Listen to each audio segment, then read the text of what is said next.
மதுரை மாவட்டம் திருப்பரங்குன்றம் பகுதியில் உள்ள கல்லூரியில் நடைபெற்ற முன்னாள் மாணவர்கள் சந்திப்பில் நடிகர் ரோபோ சங்கர் தனது கல்லூரி நினைவுகளை நண்பர்களுடன் பகிர்ந்து கொண்டார்.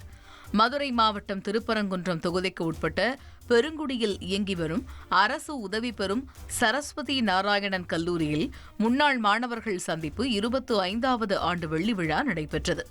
இதில் பங்கேற்ற அவர் ஆணழகன் போட்டிக்கு செல்லும்போது கொய்யாப்பழம் வாங்குவதற்கு கூட காசு இல்லாமல் ஒரு தகப்பனிடம் கேட்பது போல தனது ஆசிரியரிடம் 20 ரூபாய் வாங்கிக் கொண்டு போட்டிக்கு செல்வேன் என்று கூறினார்.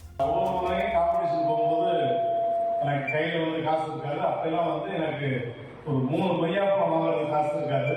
அதை ஒரு தகப்பன் போய் கேட்குற மாதிரி பல சட்டை சொல்கிறேன். அந்த சட்டைக்கு கேட்பேன், சார் ஒரு 20 ரூபாய் நான் கொடுங்க சார் கொய்யாப்பழம் வாங்கணும் அப்படின்னு.